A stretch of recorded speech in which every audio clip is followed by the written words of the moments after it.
kami po ay mayroong pagsanggalan o hindi ay kasalanan na kailangan namin hindi ng tawad sa iyo, hinihingi po namin ito, Panginoon, sa umagang ito. Salamat sa iyong paglilinis upang sa aming paglapit sa iyo. Meron po kami dalisay na puso at narito ang aming pagpapakumbaba para tanggapin mo muli sa aming pagsamba ngayong umaga. Salamat dahil napaka-wagas na iyong pagpapatawad, hindi nagbabago. At sa umagang ito, Panginoon, dahil sa kalayaan na meron kami sa bansang ito, kami po ay nagpapasalamat muli dahil hindi po kami nahahadlangan ng anumang influensya o na anumang takot sa paligid, kundi ang iyong mga anak ay malayang sumasamba sa Diyos at ikinikilala namin makapangyarihan sa lahat, sa Diyos ni Abraham, ni Isaac at ni Jacob, ay Diyos din namin ngayon, Panginoon. Salamat po. At inyo po na ang panganalangin ng iyong mga anak. Meron po kami mga daladalang mga suliranin sa buhay. At kayo lang po nakakaalam noon. Panginoon, pinalangin ko po ang aking mga kapatid sa iyo. Ano man ang kanilang dalahin, bigatin, pasanin, ngayong umaga nito, amin pong ibinibigay sa iyo at amin pong inilalagak sa iyo dahil kayo po ang nag-aalaga sa amin, kayo ang nagmamahal sa amin. Kaya maraming salamat, amin pong kinikilala ikaw ang Diyos at tumutugon at sumasagot sa aming kalalayan. At ang lahat ng ito, Panginoon, ay pagbibigay ng papuri sa iyo. Sa pangalan ni Jesus. Amen. Ayan, kumusta na po? At tayo po ay patuloy na mag-aral. Malapit na tayo matapos dito sa libro ng 2 Corinthians chapter 9, ang ating pag-aaralan, verse 1 to 15. Basahin po natin, tayo po yung tumayong lahat, bilang paggalang sa salita ng Diyos. Basahin po natin kung nabilimang talata.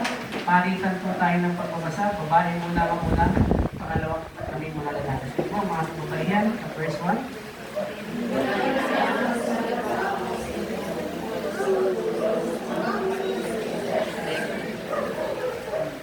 Alam ko, handa na kayong tumulong, kaya nagmamalaki ko kayo sa mga taga-Macedonia. Ang sabi ko, handa na kayong mga taga-Akaya, noong pang nakaraang taon at dahil dito naroon silang sumigla sa pagtulong.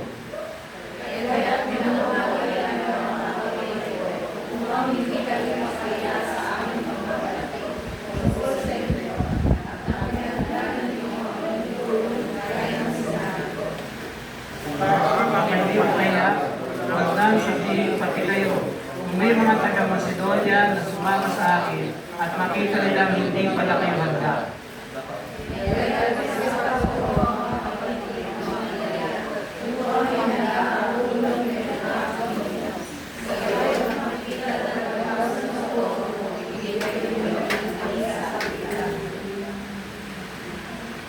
Tandaan niyo ito, ang nagtatanim ng kakaunti ay aanin ng kakaunti. At ang nagtatanim naman ng marami ay aanin ng marami.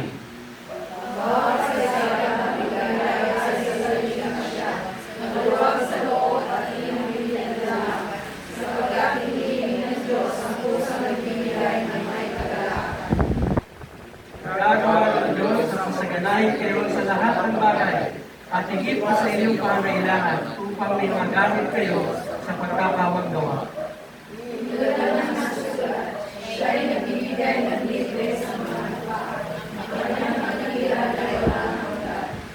Ang Diyos nagbibigay ng binhi, kinanin at tinapay na makakain, ang siya rin magbibigay sa inyo ng binhi at pagpapalago ito upang magbunga ng sagana ang inyong kabutihan ng loob.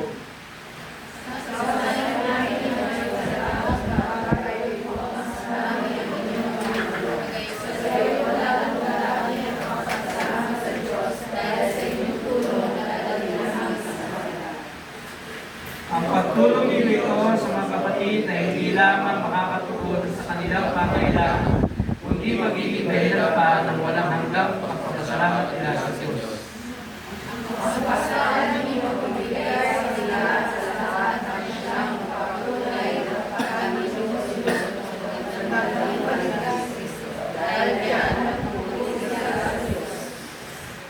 Kaya po, pagmamahal nila kayo kapanalangin dahil sa dakilang kaloob ng Diyos sa inyo. Salamat sa Diyos dahil sa kanyang kaloob na walang kapantay. Mapala na kayang salita, tayo po yung makaupo muna.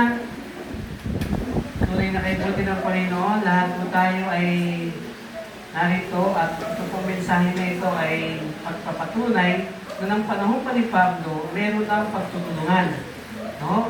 Hindi pinagtutulungan, kundi nagtutulungan.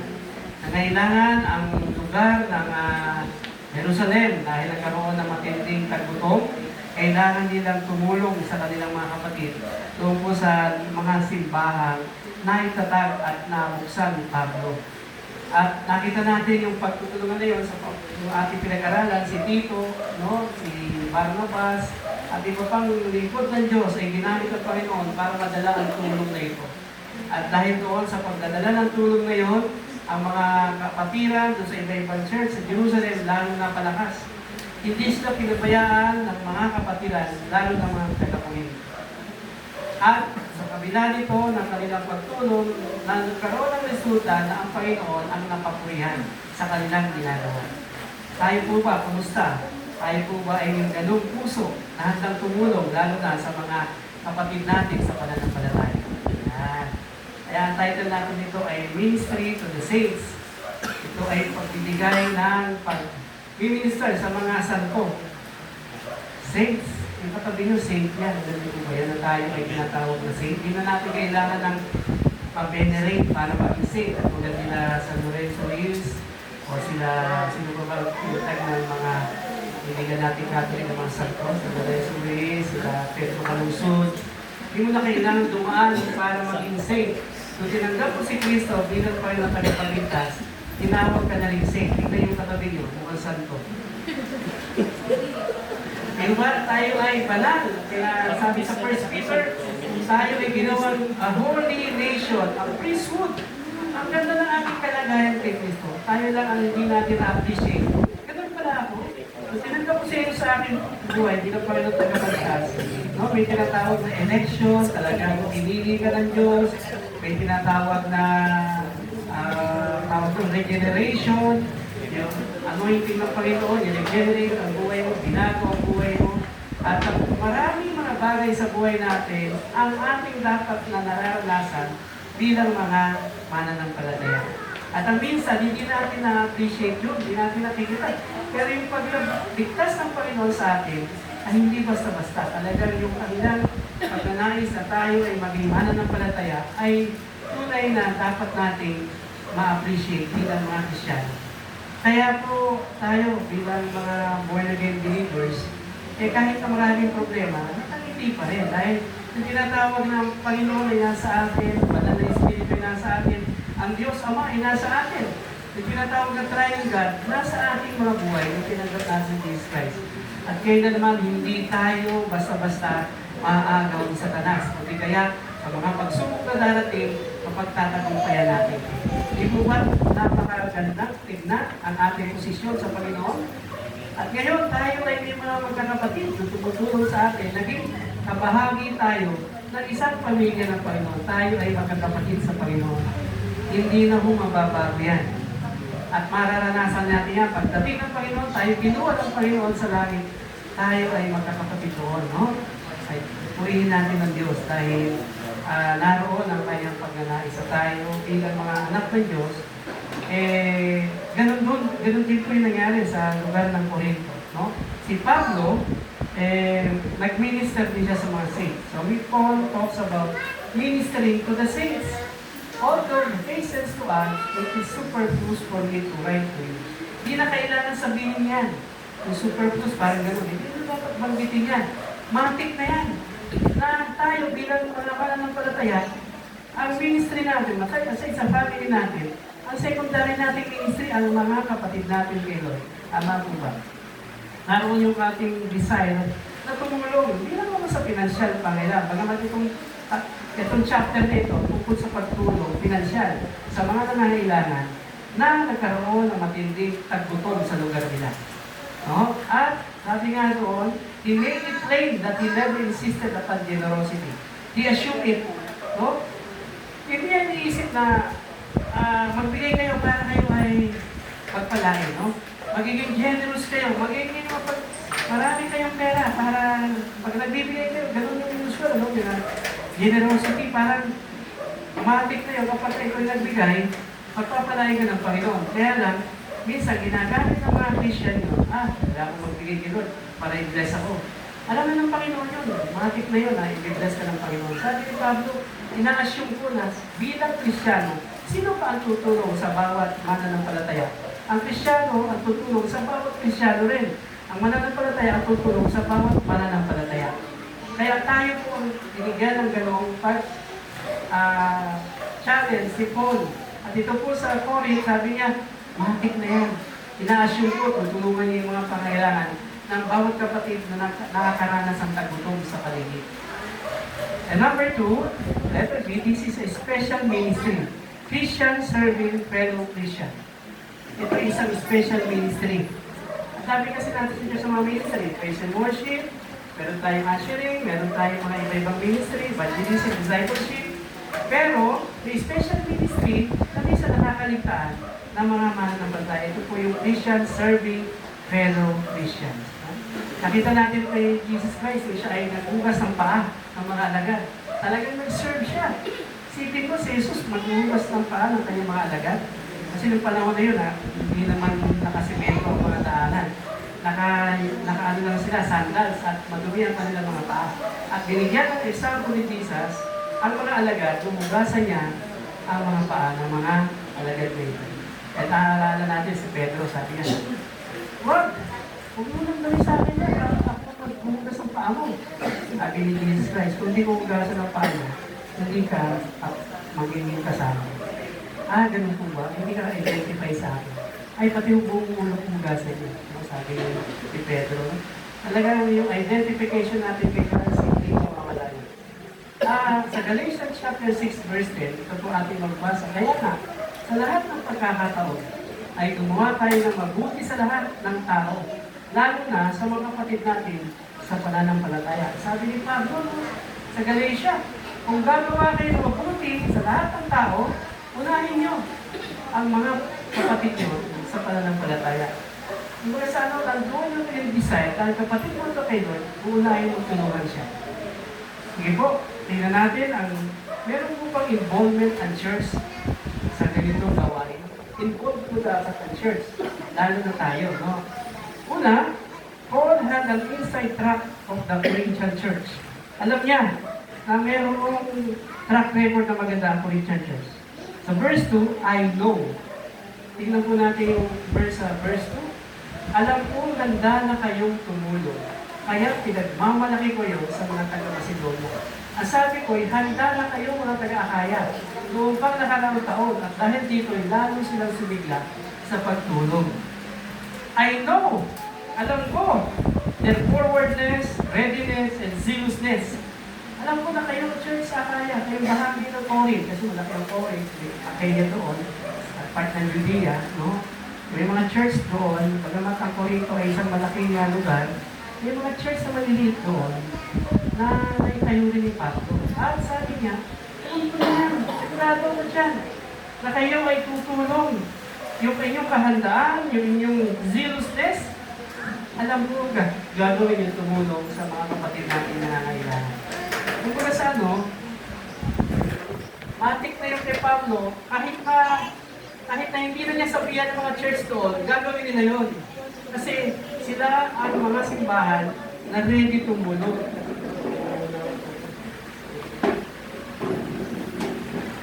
Ayan. Good morning. Brother Jared, nandito ulit.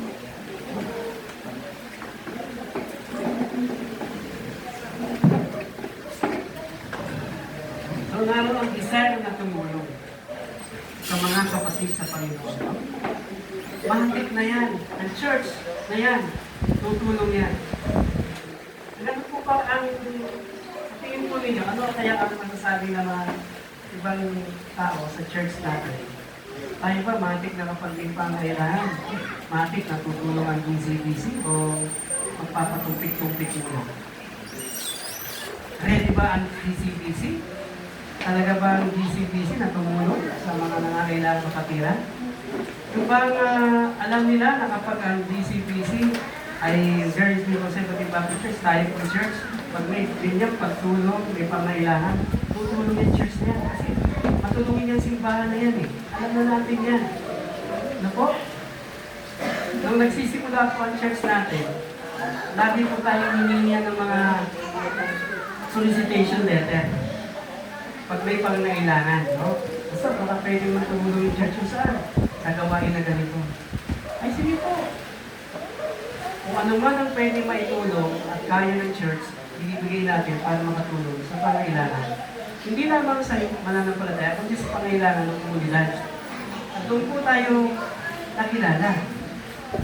Hindi naman tayo nagpapasikap, pero nakilala ang church natin na matulong yung simbahan. Masaya po ba na ang church natin ganun ang pagkakilala? Di po ba ang ganda na malaman na ang church na yan? Hindi po ako yung church ni JCBC ay matulong yung simbahan niya. Eh sasabihin, ay church na yan, murihin po rin yun. Hindi tayo makakahingi dyan. Diba? Pero, naroon yung desire na talagang ang pagtulong sa mga simbahan, mga nailan, lalo sa kapatiran, matik na po yun.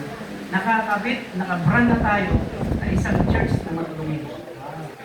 Ganda, no? Isang church na nagtumutulong sa pangailangan ng mga pamayanan. Yan. Meron po ba kayong kaalaala na ang simbahan natin nakatulong? Naalala niyo po ng panahon ng Undoy at ng panahon ng pandemic? Natili ba tayong tahimik? Hindi po. Hanggang inu-question na po ako, bakit ka labas na labas? Bawal lumabas! Diba? At wala eh, kailangan natin tumulong eh. No, kailangan natin humingi ng tulong at ang tulong na binibigay sa atin, itutulong din natin sa ating mga kapatid. Nagpadala tayo ng mga bigas, groceries, lalo na sa church natin sa garden, no? Sila po yung wala ng trabaho. Karamihan doon, construction worker, factory worker. Wala silang hanap buhay, wala silang pera. Mapalad ang mga government employees kasi kahit na may COVID, tuloy ko yung sweldo. Tama ba? Tuloy ko yung sweldo. Alam ko yun kasi government employee ang kahit ko. So sabi ko, salamat na lang yun. Ang isis ko nasa government. Tuloy ko yun. Pero yung mga naapektuhan, factory workers, construction workers, paano na ito? Stop ang trabaho. Walang pagkain sa bahay. I-stop din ba ang simbahan natin para sa pagtulong? Hindi. At hindi ko gusto yung gano'n na tayo, petek-petek lang, kaya kung sila magtagutom dyan, hindi po tayo galing church. At may pakilala natin at nakatulong tayo sa kanila. Panahon ng Undoy, no? Doon sa De La Costa Pai, nakatulong po tayo doon. Hiningi natin ang tulong sa Mother Church, sabi, bigay nyo ito sa nangangailangan ng mga simbahang naapektuhan. Hindi ko makalimutan yun, kasama ko pa si Pastor Kelvin. Ang kami ay namigay sa lugar ng mga simbahan na apektuhan ng matinding baha ng Undoy. At itong nangyari sa COVID, no? Hindi mo tayo nanatiling, bahala na sila doon. Nag-ambag-ambagan tayo. May mga kapatid, nag-ambag dito, Pastor, para sa bigas. O, sige, deliver sa bigas. Paano i-deliver ang bigas? Eh, bawal lumawas. Diba? So, pero hindi, may paraan eh. May paraan ng pagtulong. Hindi hadlan yun. So, naidala ang mga bigas, nadala ang mga pangailangan. Nagtatago-tago kami na nagtatago-tago, pero kailangan ibigay ang tulong. Ganon din ang church sa Corinth. Sabi ni Paul, matik na yan, sa church na yan. Tutulong yan. Dahil may tagbuton sa Jerusalem. Tutulong yan. I know, sabi ni Pablo, tutulong kayo. Kilala ko kayo. Hindi kayo kuripot na simbahan. Tayo hindi kapagbigay ng simbahan. At alam niya, ang church na mga nasa loob ng Corinto ay tutulong sa isang matinding pangangailangan ng church sa Jerusalem. Pangalawa, I sent, verse 3 to 4. Hindi lang niya nalaman, nag-send siya, nagpadala siya. Na ano, tingnan po lang sa verse 3 to 4. Kaya pinauna ko na riyan ng mga kapatid na ito upang hindi kami mapahiya sa aming pagmamalaki tungkol sa inyo at nang maihanda na ninyo ang iyong tulong, gaya ng sinabi ko. Baka kami mapahiya, huwag nang sabihin pati kayo, kung may mga taga-Macedonia sumama sa akin at makita nilang hindi pala kayo, handa. So ayaw namin mapahiya kayo, ang mga ipadadala namin, meron kami advance party na pumunta dyan para ipagkaloob pangailangan ninyo. No, alam ko, pero magpapadala ako. Ito ay proof of his confidence of their interest and readiness. Brethren were sent by Paul. Yung dala ni Pablo, kasi ito proof na meron siyang confident na interest and readiness para tumulong. Pag may pangailangan ang mga kapatid, ay nagtutulungan. At nag-advance party siya ron, di ba? Meron tayo tinatawag na kapag pupunta si Marcos, i-advance party niya. Tingnan mo nga yung lugar, natutulungan natin. O, di ba? I-ocular inspection na. Matindi ang nangyari dito. Tapos matindi. O, ano, gagawin natin? Ano, ano na usapan? Tawagin ng DSWD. Tawagin ng mga iba-ibang ahensya ng gobyerno. Sad to say, hindi sila mga taga-Macedonia. Hindi ang problema ng ating bansa, itutulungan, pero kinukuha. Yung problema. Dadali ng tulong, hindi makakarating. Realidad po yan ang buhay pala. No? Pero hindi ganun ang Christian. Kahit na ganyan ang ating gobyerno, ang Krisyano hindi. Sasalungatin natin yan. Hindi tayo ulat. Tutulong tayo sa pangailangan ng mga kapatiran niya. Yung advance party na tumingin, yung pala, iba ang kanyang layunin. No? Ang layunin niya, paano kaya ako magkakapera dito? Magdadagal na ito Sabihin ko sa report ko kay Presidente, kailangan ng 1.5 billion. Ha? Oo, kailangan. Sige, dali ng tulong. Pagdating sa tulungan, hindi na 1.5. 0.5 na lang. Wala na ang 1. So gano'n, no? Pero hindi. Si Lenny Pablo, ito ay proof na confidential. At yung kanilang kahandaan, handa silang tumulong noon. Nag-advance party ang Apostol Pablo. Nagpadala siya ng mga kapatiran. Tignan niyo ang pangailangan. May matinding tagutom. Ano ang dapat natin itulong? So yung mga taong tinutusan niya, mga mananampalataya. And some of them, sabi nga, yung sample ng mga Macedonian believers, diba, sa kabila na wala silang maibigay na mahirap na simbahan, tumulong sila. Nakakahiya doon sa Corinto. Isipin, maliit na simbahan ng Macedonia. Yung lugar na yun ay nag-consider tumulong sa mga nangangailangan. Wala rin naman sila itutulong, pero itiyak lang na hindi sila makakatulong. So I said, and then letter C, I thought it necessary. Kailangan ba talaga? Kaya nga karoon ng advance party. Nakita natin sa verse 5, dito po natin, kaya pinakiusapan ko ang mga kapatid. Ako na riyan upang may handa ang tulong na pinangako ninyo. Sa gayon, makikita na talagang pusang loob ang pagbibigay ninyo at hindi sabilitan. Yun ang maganda po. Pag tayo nagtumutulong, pusang loob. Hindi sa pilitan, ito yung pinipilit pa. Nandoon yung desire, hindi tumulong tayo. Hindi na pinipilit. Nandoon yung desire na wala nang pilitan, tumulong tayo. Pangailangan ng mga kapatiran niya. Yan po yung involvement ng simbahan. Ang church ay dapat involved lalo na sa pagtulong sa mga simbahan, sa mga mananampalatayang nangangailangan. And then, tingnan po natin, may incentives po sa church. Ito maganda. Pag tumulong, may incentives. What? Kaya tayo, pag tumulong tayo sa mga nangangailangan, at sino na bahala sa atin? Pero may incentives. At ito ang gusto natin. Lord, tumulong kami ha. Paano naman? Paano naman kami? Baka naman, bigyan naman. May mo hirap, bigyan naman. Tumulong kami, bigyan naman. Ano naman ang ano ko? Ito ko, para fair naman si Lord sa atin. May incentive sa church. Verse 6 to 14. Una, there is a reward for bountiful giving. Wow! May reward. Bountiful. Ibig sabihin yung pagbibigay na to, mayroong reward. Dito natin sa verse 6. Tandaan ninyo ito, ang nagtatanim ng kakaunti, ahangin ng kakaunti. At ang nagtatanim ng marami, tayaanin ng marami. Si Pablo, nag-quote, na sinasabi ni Jesus, tungkol sa farmer, di ba? Ang isang magsasaka, kapag marami siyang tinanim, marami siyang aanim. Pag konti lang tinanim. Ito ay magandang panuntunan sa buhay. Kung magkakanin ka rin lang, damihan mo na. Para pag kumani ka, mahali rin. Hindi, konti-konti lang. Yung parang tipid-tipid lang. Kurot-kurot lang, di ba? Matipid. Masyadong matipid. Hindi na nga matipid. Parang kripo. Sige, tama na ito siguro. Pero kung gusto mo, may bountiful blessings sa isi Lord, damihan mo. Katulad ng isang magsasaka. Pag nag-hagis naman yung mga tanim yan, hanggat malayo aabutin, no? Kasi gusto niya, marami siya maani. At pagdating ng tag-anim, bountiful ang kanilang harvest. Pero kung ang tanim basta ka, yan ka lang ha, isa-isa, pira-piraso, di ba? Pero naman nakikita mga farmers, talagang pag sinabo yung itatanim ng palay, hanggang maabot niya, di ba? Ganun din yung mga mangingisda, di ba? Malamat yung pinagpapakita, iba yung style, ibubulan. Kasi ginawa ng Mila ng Lord. Pero ang mga mangingisda, pag nagpunta ka sa dagat, nakikita natin, hindi siya nagtataboy ng net na parang konti lang. Parang itatapon niya para marami siya makuha. So, ito po example ng ating pagbibigay. Kung marami tayong tinatanim at marami tayong ini-invest, malaki rin ang ating aanihin. Paano ba aanin ng marami kung maliit ang binigay mo? Hindi ako nagtuturo dito ng ano. Pinarinig kasi ako. Pag na ganyan, parang may pinapasali ako sa ganun ng sabi ko, kailangan malaki investment mo.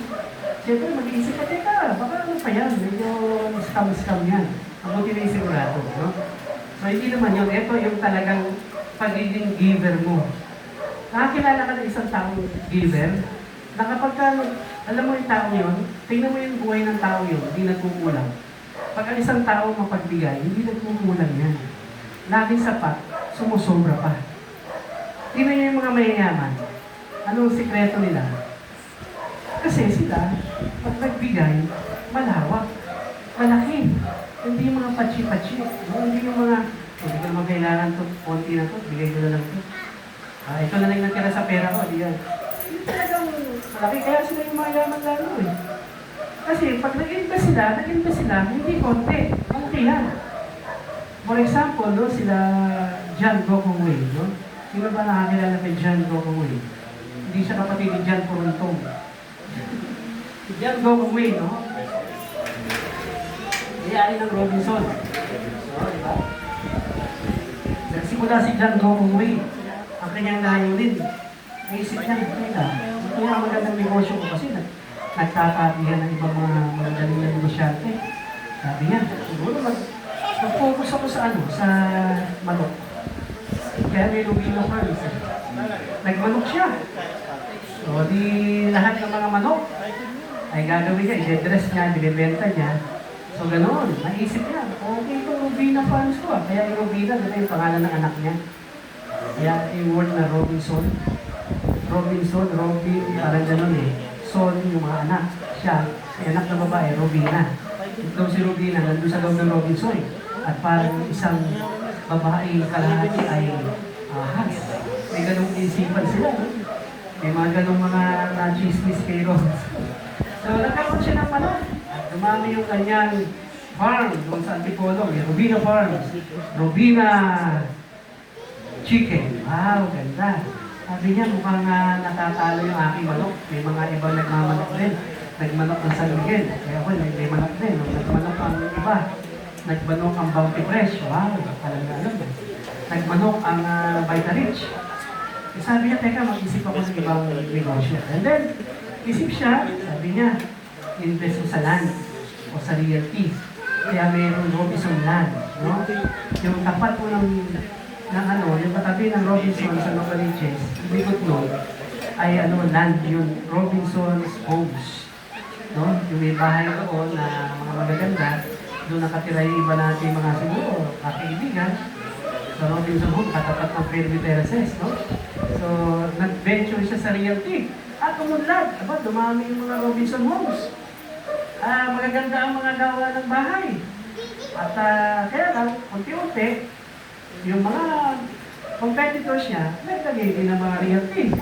Lalo na, nandiyan sila manibigyan, no? Andiyan ang mga pamilya, andiyan ang trees, ano ba, ng SMC, ng Henry C. No? Ayun sila ng mga ganyan. At dumami, naisip niya, mukhang hindi na talaga. Naisip pa niya, teka, mag-venture ako sa tubig. Nag-venture siya sa tubig. Yung iniinom yung summit na tubig. Kanya po yun eh. Summit? Sa Robinson po yun. Sabi niya, tubig na lang gagawin ko. Hindi siya nawawalan ng ideya para malagpin ang kanyang negosyo. At dito, sa pagbibigay naman natin, hindi tayo napukontento na 1,000 lang, dadamihan ko. Kasi meron pong reward. may incentives ang Panginoon sa atin. Aside doon, number 2, may recognition of cheerful giving. Verse 7, tingnan natin. Nire-recognize ang isang masayahing nagbibigay. Ang bawat isa ay dapat magbigay ayon sa sariling pasya. Maluwag sa loob, di napipilitan lamang. Sapagkat iniibig ng Diyos ang kusang nagbibigay ng may kagalakan. Lagi po nababag ito pagka bibigyan na tayo ng para kay Lord, di po ba? Pero ang sabi ni Paul, sa Book of Malakay, sabi doon, ibigay mo ika-10 bahagi ng iyong kinikita. Tama? O yung tinatawag ng tithes, 10%. Kasi ang katuruan noong Old Testament, yung 10% ng iyong kinikita, ibibigay mo, dadali mo sa temple. No? Doon sa Malakay, ito ay para sa mga Levita. Itong mga Levita, nagsisilbi sa loob ng temple. Dadalhin mo yung 10% ng kinita mo. E nung panahon yun, parang hindi mo naman pera. Mga kinita sa bigas, kinita sa mga iba-ibang harvest nila. So yung 10% nun, dadalhin. So ganun ang way ng kanilang giving. Pero pagdating kay Paul, sabi niya, kung gusto mo magbigay, kailangan masaya ka. Hindi ka na kasi magot.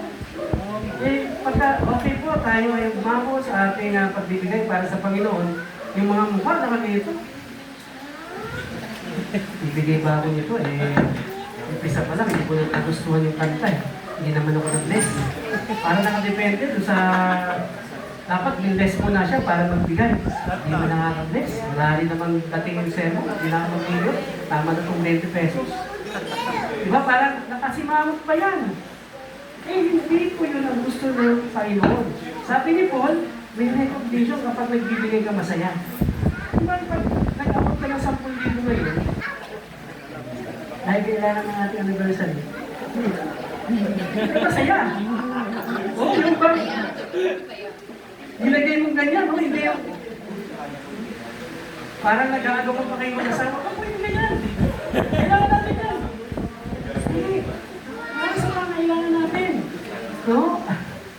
Kaya, sabi ni Pablo, meron po blessing kapag ikay nagbibigay ng masaya. Hindi napipilitan. No? So, yan po isa sa mga incentive. At yan ay pwede natin magamit kay Lord. Lord, ito pala yung incentive ng isang masayahin nagbibigay. Yung pang nagbigay ka, masaya-masaya ka ba? Kailangan mo ito? Kaya na. Hindi talaga. Kaya na. Tapos pag alis mo, hindi ka nag-iisip ng sayang yung pera binigay ko. Wala akong magagamit. Pang-tuition ng anak ko yun. Diba may mga ganon? Siyempre, unahin mo lang yung pamilya mo. Baka nagbigay ka, wala ka namang pamigay sa pamilya mo. Masamang testimony rin, no? Recognition of cheerful giving. Pangatlo, marami po itong incentives. Return of good giving. Ibabalik. Wow! Verse 8 to 9, tingnan mo natin. Magagawa ng Diyos na ano? Pasaganain kayo sa lahat ng bagay. At higit pa sa inyong pangangailangan upang may magamit kayo sa pagkakawagawa. Tulad ng nasusulat, siya ay nagbibigay ng libre sa mga dukha. Ang kanyang katwiran ay walang hanggan. Wow, yung righteousness ng taong nagbibigay, nandoon, no? At nakapagbigay siya ng libre sa mga dukha. Balikan natin sa verse 8. Ang ganda ng pangako ng Panginoon, no? Dito yung sinasabing return of good giving. Magagawa ng Diyos na pasaganain kayo sa lahat ng bagay. Tama ba? Kapag ikaw ay cheerful giver, talagang tumutulong sa kailangan, lalo sa kapatiran, ito ang promise na pwede mo kunin at sabihin sa Panginoon, Lord, salamat sa pangako mo. Magagawa mong pasaganahin kami sa lahat ng bagay. Hindi sinabing ilang bagay lang, lahat. At higit pa sa inyong pangangailangan. Grabe ang promise ni Lord, no? Hindi lang sa lahat ng bagay, pati sa pangangailangan mo. Upang may magamit kayo sa pagkakawang gawa. Ibig sabihin, lalo ka pang bibigyan ng Lord para makatulong ka pa. O, isipin mo yun, di ba? Double portion na yun, ha? Wow, nakakatuwa naman. Nakatulong na ako, bibigyan pa ako ni Lord, at tutulungan ko makakatulong pa ako sa aking kapwa. So, meron akong return of good giving. Number 4, merong resulta of kind giving. That is a result of kind giving. Meron ba? Tignan sa verse 10 to 11. Ang Diyos ay nagbibigay ng binhi, itatanim ng tinapay na makakain. Ang siya rin magbibigay sa iyo ng binhi at magpapalago ito upang magbunga ng sagana ang inyong kabutihan loob. Yun yung yung mababayaran, kabutihan loob. Pasasaganahin niya kayo sa lahat ng bagay. Ito na lang po yung lahat ng bagay. Upang mas marami ang inyong matulungan. Sa ngayon, lalong darami ang magpapasalamat sa Diyos dahil sa inyong tulong na dadalhin namin sa kanila. Gusto niyo ba i-bless ang church natin? Let's give dun sa mga ilangan. Higit pa ang babalik ng Panginoon. At dadagdagan pa ng Panginoon para marami pa tayong matutulungan. No? At ito po yung in-inspire ni Pablo sa mga nangangailangan ng simbahan. Household of faith. Sa mga church na kailangan ng tulong, lalo na sa pinansyal na pangailangan. Papunta na ba kayo sa mga church na parang minsan nakita niyo, parang kawawa ng church. Buti nga tayo naka-aircon. Ako nakapunta sa isang simbahan kapag gumagana. Sa iba-iba mga simbahan, mga church din, pagka pumasok ka, init. Dalawang electric fan lang. Tapos, wala talagang makikita ang ganda sa loob ng simbahan. Bagamat kompleto ang mga instrumento. Alam mo naman sa simbahan, makompleto lang instrumento, okay na eh. Tugtog na eh. Yeah? Praises na eh. So, may mga simbahan na hindi ganun binigyan ng kakayahan na mag-bless talaga, no? Huwag na tayo lumayo, pumunta lang kayo sa garden, yung bahay doon.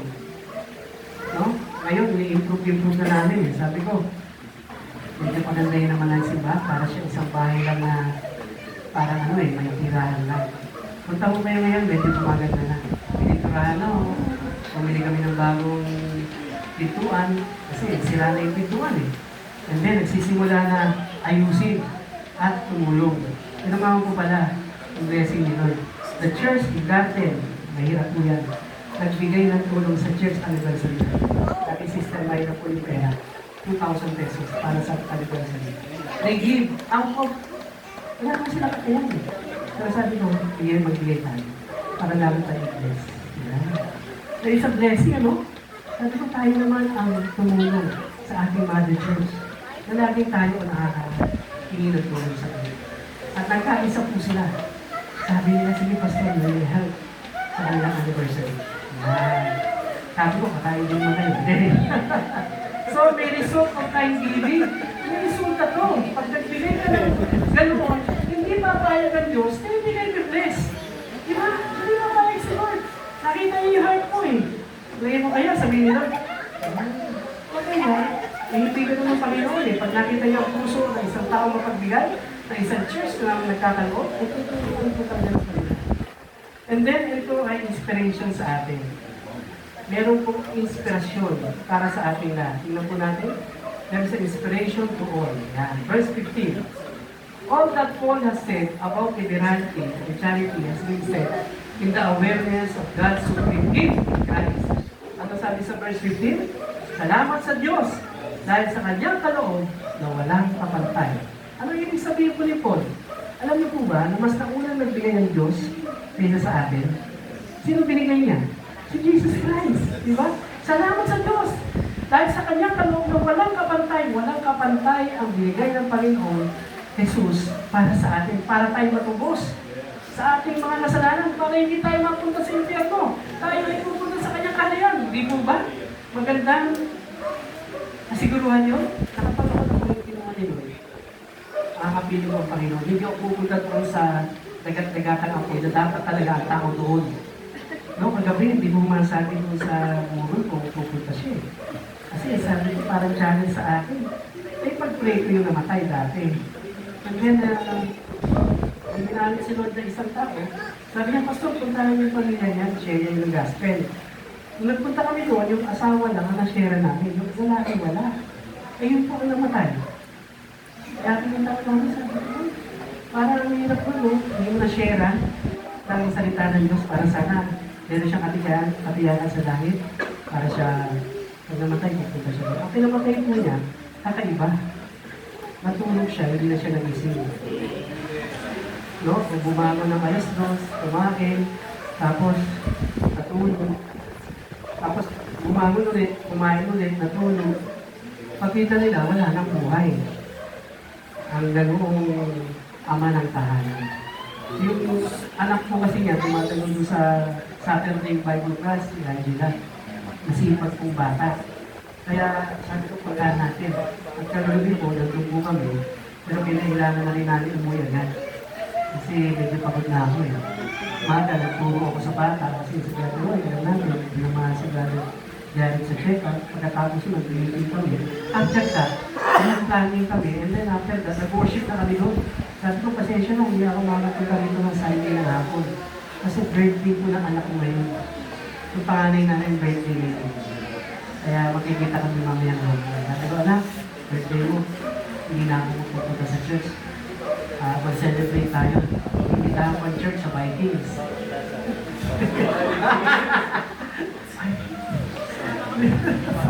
Sabi ko, total, libre ka naman. Di ba pag birthday mo, libre ka? O, di wala kang bayan. Kaya lang, magsasama ka ng 5. Oo, sakto ka ng 5. Sabi ko, ayos. Kaya sabi ko, sige, mag-worship tayo tuloy-tuloy. Pagkatapos sa worship, burol. Sabi ko, Lord, kaya nag-pray ka again, bigyan mo akong lakas. Kapag hapon ako doon, talagang nakakapagod din talaga. Pero salamat si Lord dahil nakakatayo ako ngayon, despite na halos busy ako kung maghapon. Pero salamat na Panginoon dahil may mga simbahan na kabila ng kanilang pagtanggap ng pagtulong, sila naman nagbabalik ng tulong. Kaya in-encourage nila, magbigay tayo. Kailangan namin ng ganitong amount. Ha? Oo, kailangan natin tumulong kasi medyo malaki yung ating gagawing step of faith. Ang step of faith ko nasa ating tansya, sa 50,000 mahigit ang ating gagastusin. Hindi worth na gastos. Ang hamon sa atin sa ating anniversary, no? Isip ko, parang, Lord, pagkabahala. Ikaw naman ang gagawa eh. Diba? Ganun naman tayo eh. At alam niyo po, may isang kaibigan ako na nagbigay din, no? Si Pastor Erwin Cayon. Sabi niya, kailan mo ba kailangan? So sabi ko, magbigay ka ng certain amount para mabudget na namin ang gusto. Sige, I'll give 4,000 pesos. Pastor Erwin will give 4,000 pesos sa anniversary natin. So unti-unting dumadating ang tulong. Kasi may hamon eh. Mayroong challenge para doon sa birthday ni Lord. Kasi ang anniversary po, birthday ni Lord. Hindi po anniversary natin yun. Si Lord ang may anniversary. Yung church, ang church, sa kanya po yun. Kaya hindi tayo ipapaya. For the past 26 years, hindi tayo ipapaya ni Lord. Sabihin natin agad, mahal-mahal naman. Laki-laki naman ng budget nyo. Sino na bahala dyan? Diba yung ating topic na karaan? Yung fear natin, ano yun eh? False evidence eh. Appearing real. Mga false evidensya. Aga-api, parang totoo. Kaya ikaw matatakot. Kaya yung promise ni Lord, naroon. Ito po ang isang promise niya. Salamat sa Diyos dahil sa kanyang kaloob na walang kapantay. Noon pa man ang Diyos na ang nagbigay. At walang ibang binigay kundi ang kanyang anak na si Jesus. Kung naibigay niya ang kanyang anak na si Jesus, hindi kaya kaya ibigay ang lahat ng ating pangailangan. Sabi sa Romans 8:32, di ba? Kaya sabi ni Pablo, alam mo, kaya tayo nagiging ganyan, kaya tayo nagiging mapagbigay. Kasi unang nagbigay ang Panginoon eh. Siya nagbigay na eh, una eh. Kaya ang isang Christian, dapat giver din. Si Lord niya, binigay niya yung buhay niya eh. At hindi lang basta-basta yung buhay niya. Pag ating pinag-aaralan natin po yung theology ng soteriology, yung pag-aaral ng kaligtasan. Yung kaligtasan na ginawa ng Panginoon sa atin, hindi basta-basta. Hindi ito para, sige, mamatay na ako sa krus ha, para ako ay masugod ko. Dumaan siya sa matinding mga pagsubok sa buhay si Jesus Christ para matupad niya ang layunin at tao iligtas. Pero hindi ito parang walang ginawang hakbang ang Diyos, kundi talagang sakripisyo ni Jesus ang ginawa niya para tayo piliin, para tayo linisin, para tayo iligtas, para tayo magkaroon ng buhay na walang dahil. Eh, dinanas ang Panginoon ang lahat ng ito doon sa krus ng Kalbaryo.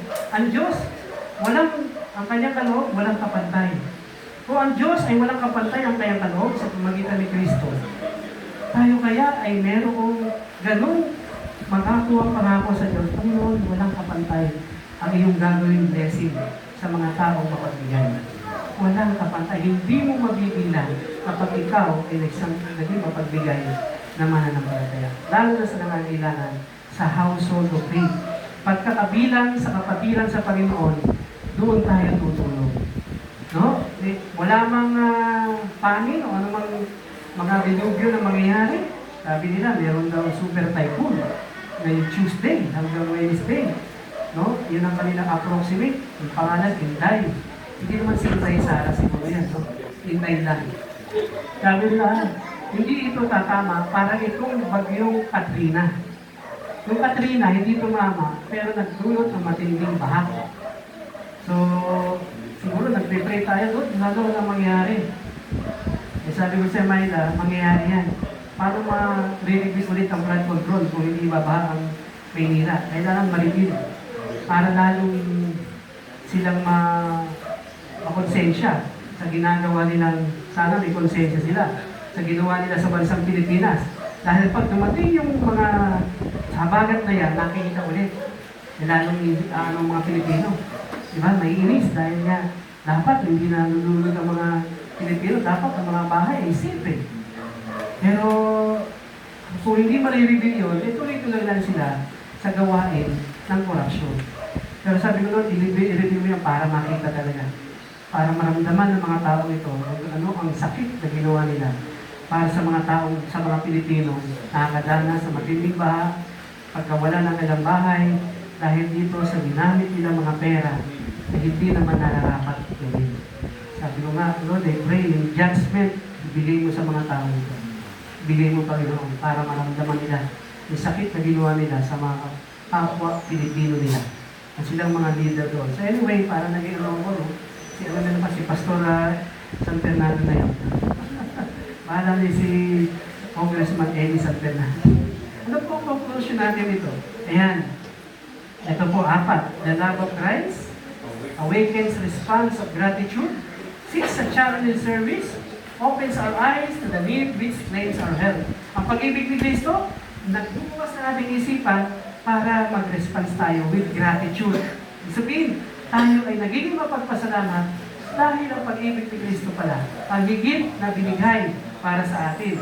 At naghahanap tayo ng channel to look for service, matutulungan, and open natin ang eyes natin para sa pangailangan ng mga kapatiran na nangailangan. Sige po, tayo manalangin. Nakita namin Diyos, higit ang aming panalangin sa aming mga kapatid sa pananampalataya. O Diyos, salamat po.